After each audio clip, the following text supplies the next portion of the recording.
Economics अर्थ channel पर आप सभी का एक बार फिर स्वागत है। आज हम लोग एक नए विषय पर अध्ययन करेंगे और वो है कूर्नो मॉडल ऑफ डुओपोली, कूर्नो का द्वयाधिकार मॉडल। यहाँ हम आपको बता दें कि इस मॉडल में कूर्नो ने केवल दो विक्रेताओं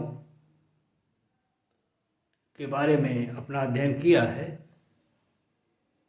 और ऐसा सरलता के लिए किया गया है और इसी को हम दो से अधिक विक्रेताओं के संदर्भ में, और दो से अधिक का मेरा मतलब ओलिगोपोली से है, अल्पाधिकार से है, जिसमें दो से ज़्यादा विक्रेता होंगे लेकिन बहुत ज़्यादा नहीं होंगे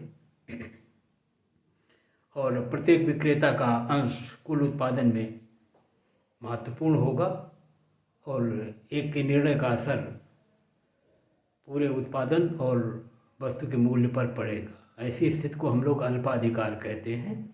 तो इस मॉडल को हम द्वयाधिकार और अल्पाधिकार दोनों के संदर्भ में मानते हैं और हम जानते हैं कि द्वयाधिकार इसी अल्पाधिकार का सबसे छोटा वाला रूप है।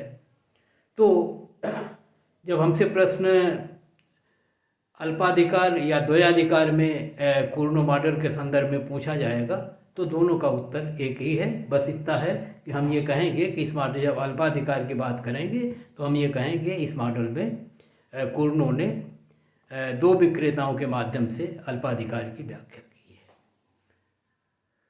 हम अपने अध्ययन को प्रारंभ करें और जब प्रारंभ करेंगे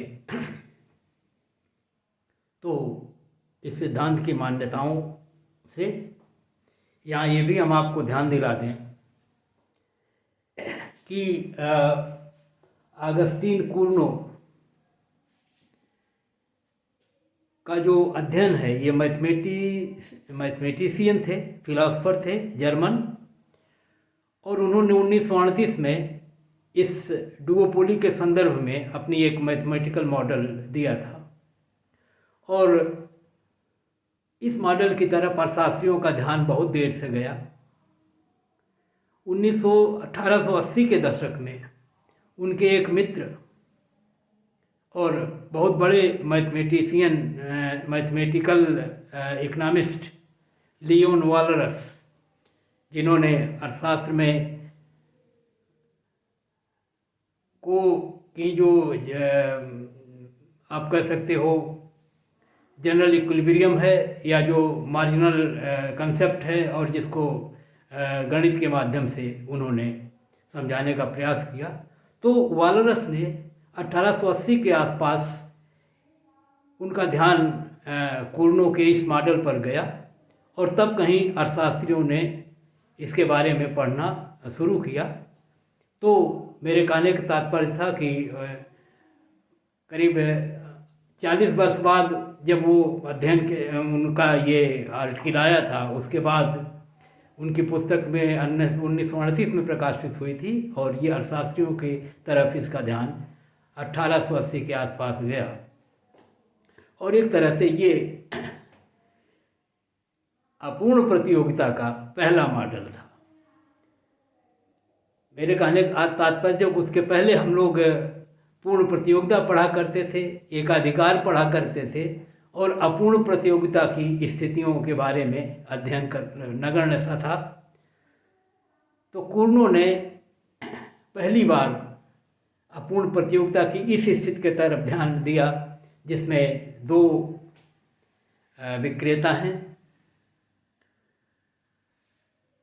दोनों प्रतियोगिता करेंगे, इस नाते प्रतियोगिता भी है और क्योंकि एक से ज़्यादा है इस नाते पूर्ण एकाधिकार नहीं है न तो, और इस प्रकार से दोनों के बीच की जो स्थिति है ये अपूर्ण प्रतियोगिता की स्थिति है और जिसे अब हम द्वयाधिकार अल्पाधिकार इस रूप में जानते हैं। तो ये मॉडल एक तरह से ओल्डेस्ट मॉडल है, सबसे पुराना मॉडल है द्वयाधिकार का, लेकिन वहीं से आगे जो इसका डेवलपमेंट हुआ अल्पाधिकार के विभिन्न मॉडलों का, वो इसी पे आधारित हैं।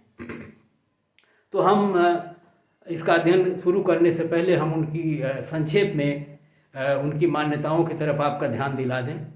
कूर्नो ने अपने मॉडल में केवल 2 उत्पादकों को माना है, 2 विक्रेताओं को माना है, और एक तरह से उन्होंने ये परिकल्पना की है कि एक कोई शहर है जिसमें 2 व्यक्ति हैं और शहर में 2 झरने के स्रोत हैं जिनका मालिकाना इनके हाथ में है, और शहर में ये मिनरल वाटर की सप्लाई करते हैं, और ये सप्लाई करने वाले केवल 2 ही विक्रेता उस शहर में हैं। तो पहली बात की विक्रेता केवल 2 हैं, और दूसरी बात ये कि जो मिनरल वाटर है वो बिल्कुल एक जैसा आइडेंटिकल है, होमोजीनियस है, दोनों में किसी तरह का कोई अंतर नहीं है। तो ये द्वयाधिकार जो है ये ऐसा द्वयाधिकार है जिसमें दोनों उत्पादकों द्वारा उत्पादित वस्तुएं बिल्कुल समरूप हैं। और दूसरी जो मानी गई मान्यता वो ये थी, सामान्यतः हम लोग ऐसे भी समझ सकते हैं कि माना ये जाता था कि जो जल है, वाटर है, ये एक तरह से नेचुरल गिफ्ट है, निःशुल्क है। तो ये दोनों करते क्या था, झरने से पानी लेते थे और शहर में बेचते, जैसे भी बेच रहे हों पैक करके। तो एक तरह से ये माना कि, इसीलिए इस तरह का उदाहरण दिया कि ये मान लिया उन्होंने कि जो मिनरल वाटर की जो कास्ट है, मार्जिनल कास्ट है, वो 0 है, क्योंकि वो उनको ये मुफ्त मिलता है। तो हम ये मान लें कि ये 0 है, और दोनों उत्पादक जो भी अतिरिक्त मिनरल वाटर बेचते हैं उनकी लागत 0 है।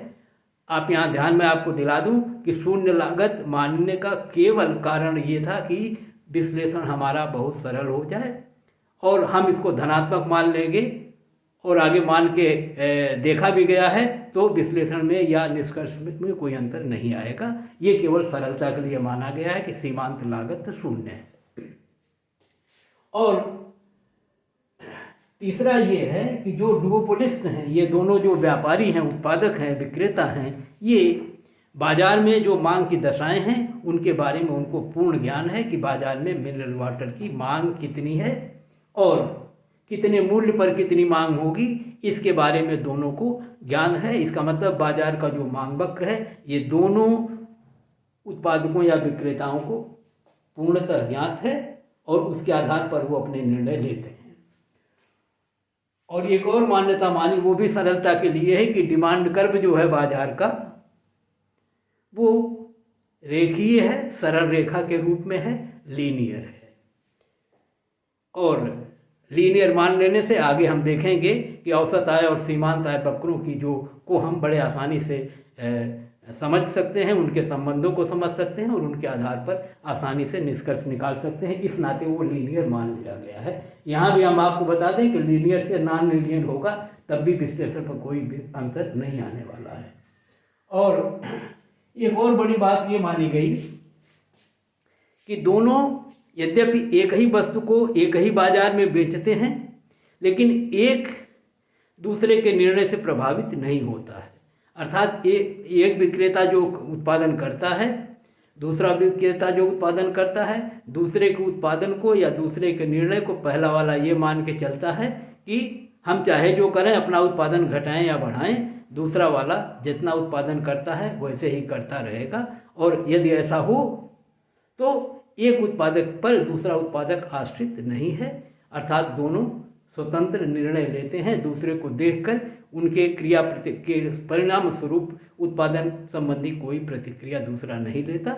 ये मान के चलता है कि हम वह जो भी करेगा, दूसरा जो उसका प्रतिद्वंदी विक्रेता है वह जैसा पहले कर रहा था वैसे ही करेगा, अर्थात कोई उसके रिएक्शन में, प्रतिक्रिया में कुछ कदम नहीं उठाएगा। और यहीं अभी बाद में हम आपको बताएंगे कि वो ये भी मानते हैं कि ये जो डुओपोली है ये नॉन कोल्यूसिव है। कोल्यूजन का मतलब होता है आपस में संधि कर लेना और संधि करके बाजार में उपभोक्ताओं से अधिक मूल्य लेकर अधिक से अधिक लाभ कमाने का प्रयास करना और आपस में प्रतियोगिता न करना। और जब एक हो जाएंगे तो इसे कहेंगे कोलिजिव हैं ये दोनों, आपस में संधि कर रही है। हिंदी में इसको हम लोग कपट संधि कहते हैं। वो इसलिए कहते हैं कि जब ये संधि करेंगे तो एक तरह से उपभोक्ताओं को ये धोखा देंगे, क्योंकि संधि करके मूल्य बढ़ा करके वही वस्तु जो पहले सस्ती थी अब महंगी दामों पर बेचेंगे। तो इस तरह का जब कोल्यूजन करते हैं तो वो एक मूल्य पर दोनों अपनी वस्तुएं बेचते हैं। और जब प्रतियोगिता करते हैं तो हो सकता है कि मूल्य में किसी तरह का अंतर आए दोनों के। तो इस तरह से इन्होंने ये माना कि बाजार में कोल्यूजन नहीं है, संधि नहीं है, दोनों अलग अलग निर्णय लेते हैं, मिल के कुछ नहीं करते, इस तरह की कोई संधि नहीं करते हैं। तो नॉन कोल्यूजिव मोनोपोली है, नॉन कोल्यूजिव डुओपोली है। या अगर हम इसको अल्पाधिकार के संदर्भ में कहेंगे तो कहेंगे एक ऐसा अल्पाधिकार या एक ऐसा द्वैधाधिकार जिसमें विभिन्न विक्रेता आपस में कोई कपट संधि या संधि नहीं करते हैं, लाभ कमाने या बढ़ाने या वृद्धि के संदर्भ में या संयुक्त लाभ को बढ़ाने की दिशा में। और जो सबसे प्रमुख मान्यता वो ये है कि दोनों उत्पादक अपने लाभ को अधिकतम करने का प्रयास करेंगे। जो भी निर्णय लेंगे उसमें उनका लक्ष्य होगा कि वो अपने लाभ को अधिकतम करें। और लाभ अधिकतम करने की जो शर्तें जैसे जहाँ भी लागू होती हैं वो लागू होंगी। और सामान्य तौर पर हम जानते हैं कि लाभ अधिकतम करने की जो शर्त होती है वो सीमांत आय और सीमांत लागत को बराबर करना होता है। ये दोनों उस प्रक्रिया का पालन करेंगे। तो इस रूप में अब हम इस मॉडल को शुरू कर सकते हैं। और क्योंकि मॉडल तो मैथमेटिकल है, पूरी मैथमेटिकल इक्वेशन से ये मॉडल समझाया गया है और उसको आपके लिए बिल्कुल सरलतम रूप में रेखागणितीय चित्रों के माध्यम से एकदम सरलतम रूप में बताने का प्रयास किया जा रहा है। बाद में जब आप थोड़ा आ जाएगा तो हम मैथमेटिकल मॉडल को अलग से पढ़ सकते हैं। यहाँ पर एक चित्र बनाया गया है, एक मांग वक्र है, इस पर मूल्य दिखाया गया है और इस पर नीचे मांग दिखाई गई है। और ये जो मांग है ये बाजार की कुल मांग है।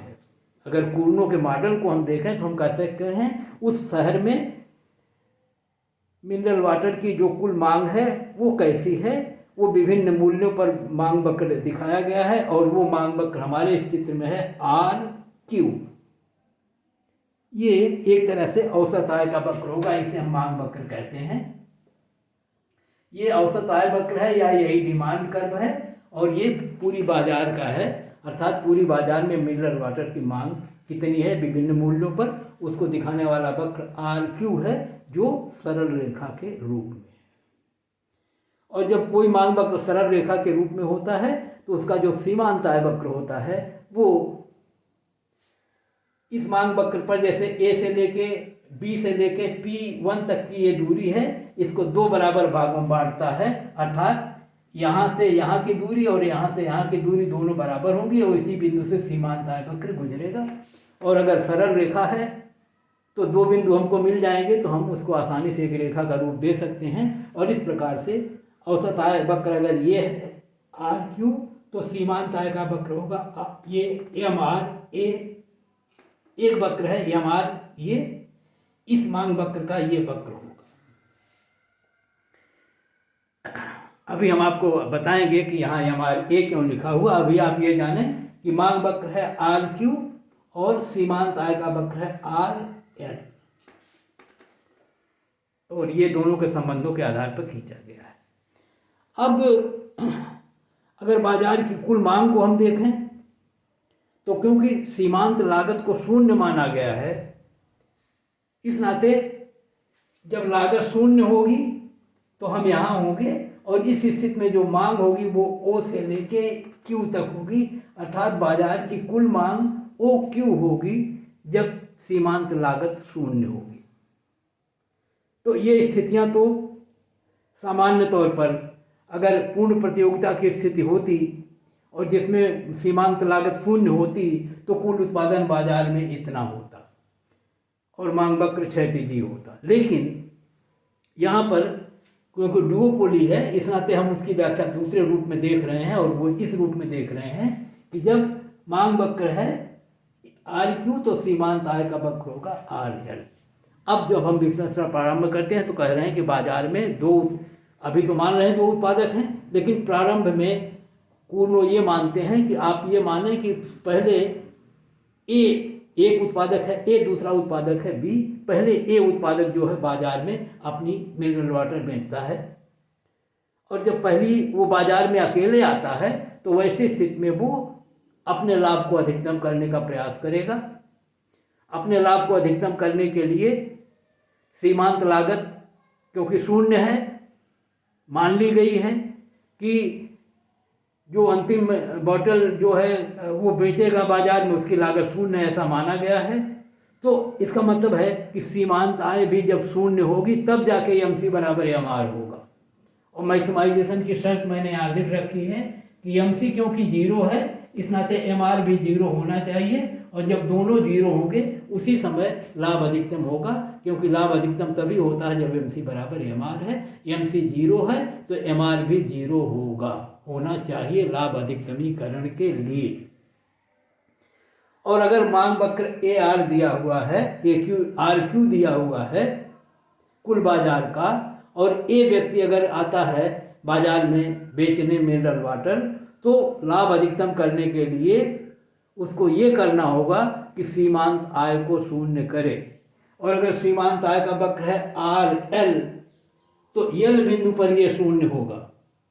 एम आर वक्र जो सीमांत आय है वो ये वक्र दिखाती है, इसके ऊपर सीमांत आय धनात्मक है, एल बिंदु पर ये जीरो है, और इसका मतलब एल बिंदु पर एम आर जीरो होगा और एम सी भी जीरो होगा।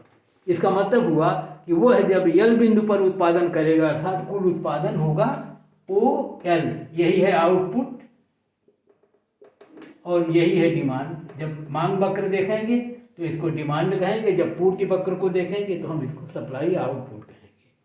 तो इसका मतलब हुआ कि ए व्यक्ति अगर पहले अकेले आता है बाजार में उत्पादन करने तो उसका लाभ अधिकतम तब होगा जब वो उत्पादन करेगा ओ एल।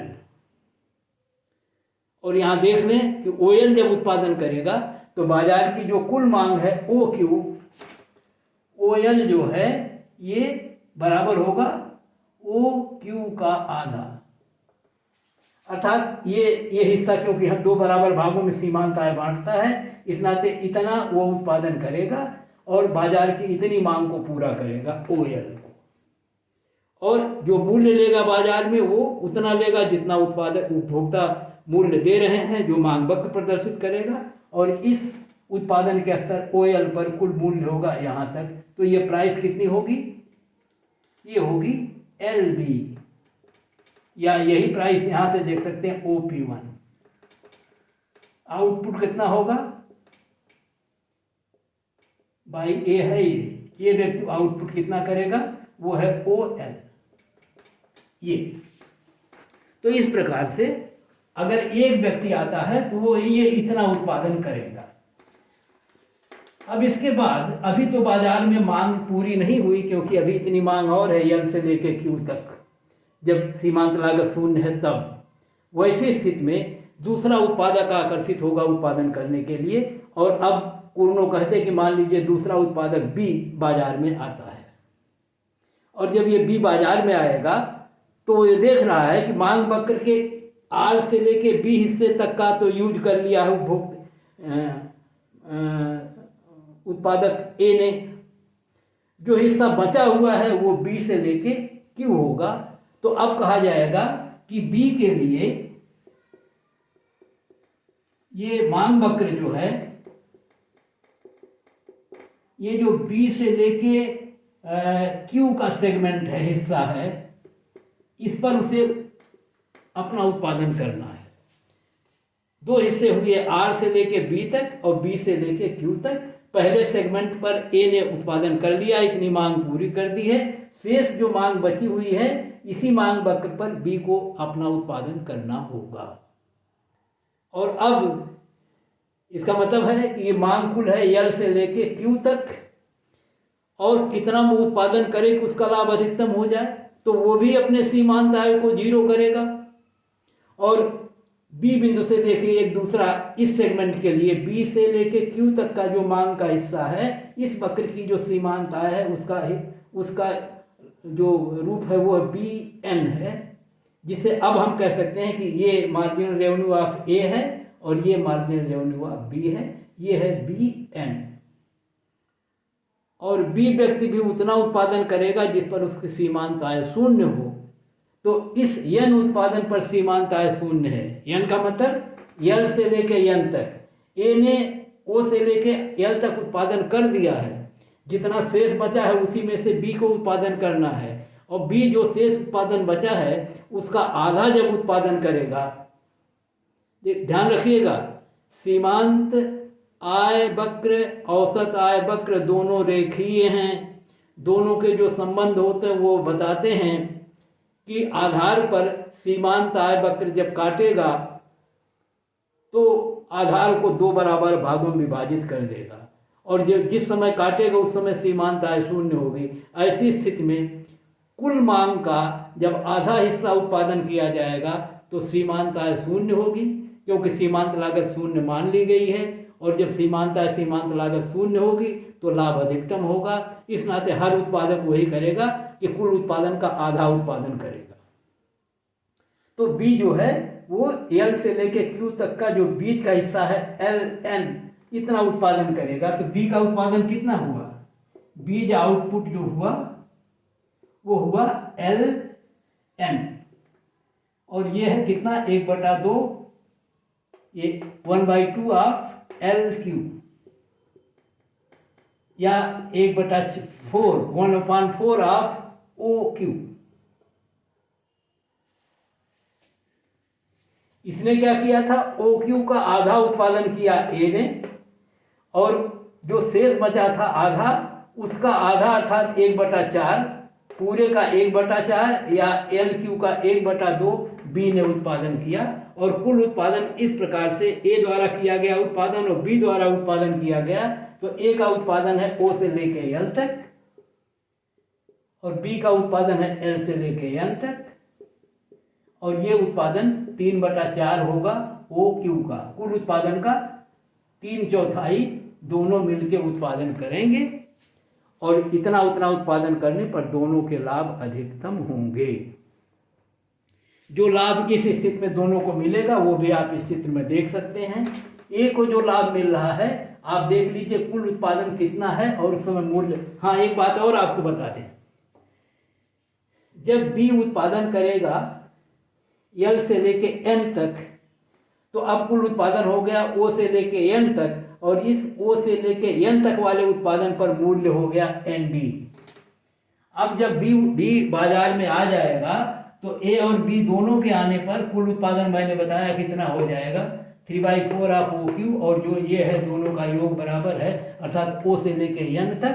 तो कुल उत्पादन है ओ एन, ये है टोटल आउटपुट, इतनी बिक्री होगी। और इस बिक्री पर प्राइस देखिए कितनी होगी। डिमांड कर्व बताएगा कि इस उत्पादन पर मूल्य कितना, ये मूल्य है एन डी, और ये मूल्य को यहां से देख सकते हैं OP2। अब यहां ध्यान देने वाली बात यह है कि जब तक बी नहीं आया था तब तक बाजार में मूल्य था OP1। जब बाजार में बी आ गया और उसने उत्पादन कर दिया LN, तो कुल उत्पादन बढ़ गया, और कुल पूर्ति बढ़ने से अब मूल्य गिर गया बाजार में और मूल्य घट के हो गया OP2।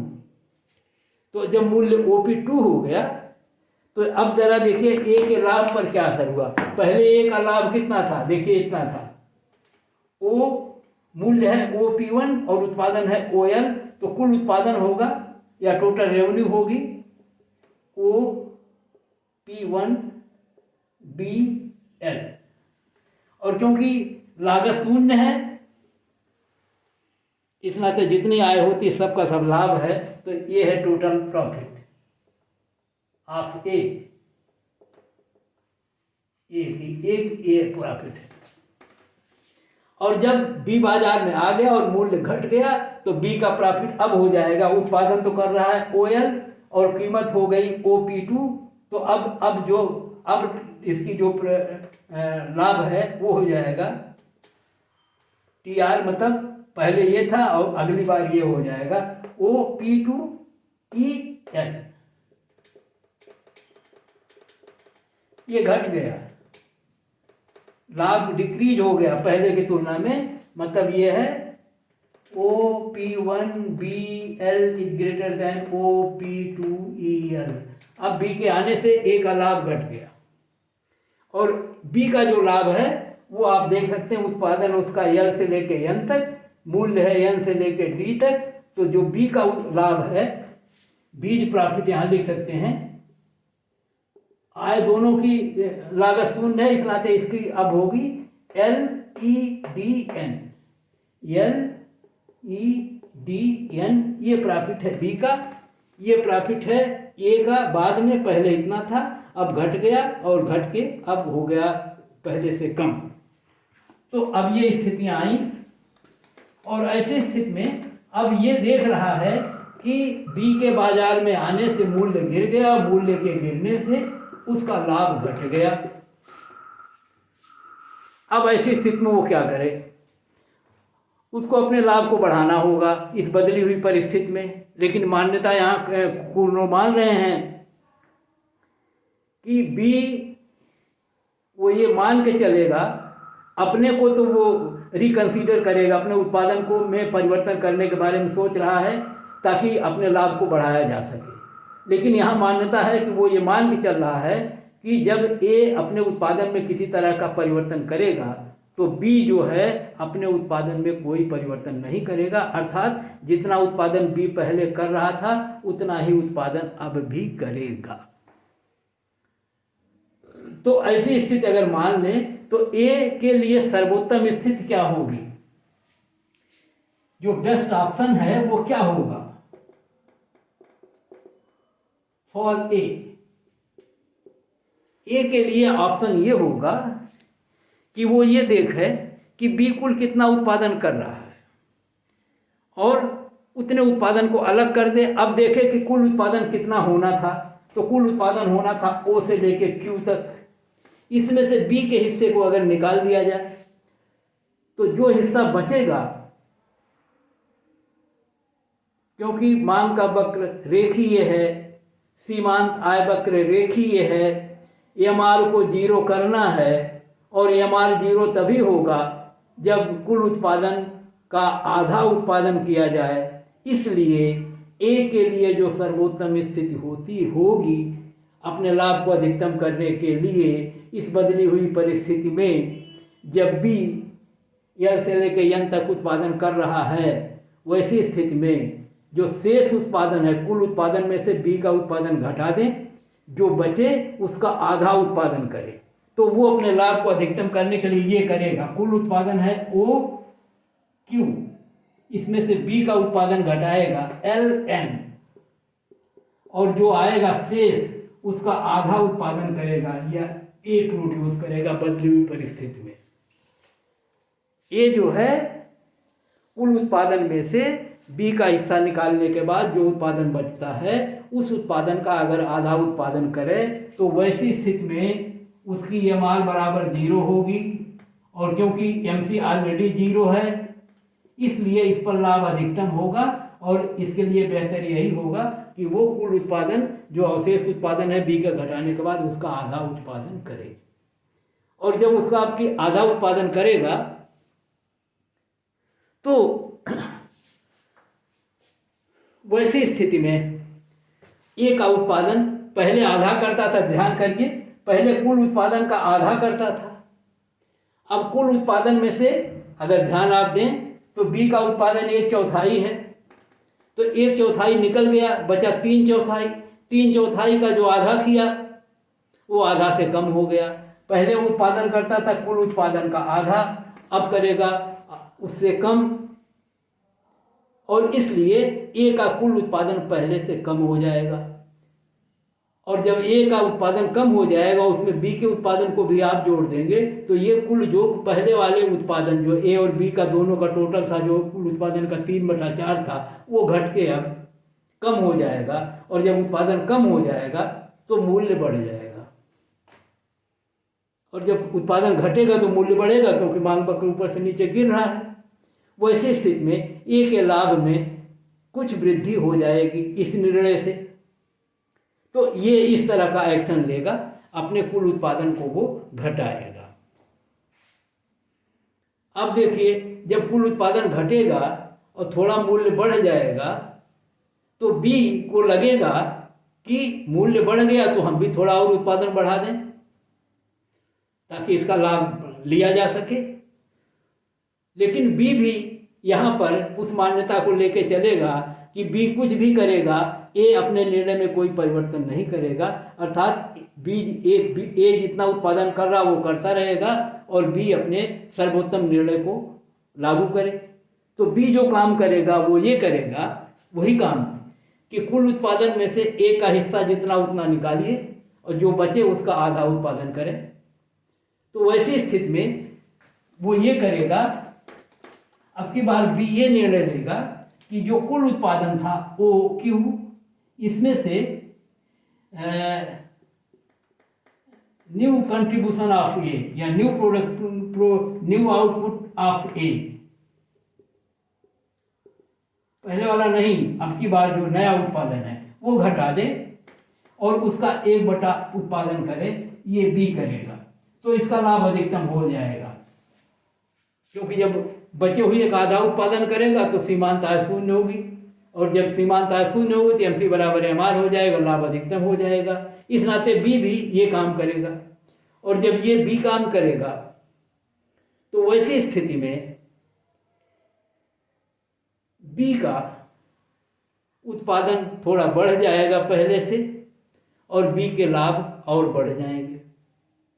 ध्यान रखिएगा, ए का उत्पादन घट रहा है, बी का उत्पादन बढ़ रहा है, लेकिन परिणाम जो हो रहा है, क्योंकि ए का हिस्सा बड़ा है तो ए के उत्पादन घटने से कीमत बढ़ती है, बी के उत्पादन बढ़ने से घटेगी लेकिन कम घटेगी, अर्थात दोनों का जो नेट इफेक्ट होगा वो कीमत को बढ़ाएगा। तो ये बी के बाजार में आने से कीमत हो गई थी ND या OP3, OP2, और अब इसमें वृद्धि होगी, और ये प्रक्रिया ऐसे ही चलेगी। जब बी इस तरह का निर्णय लेगा,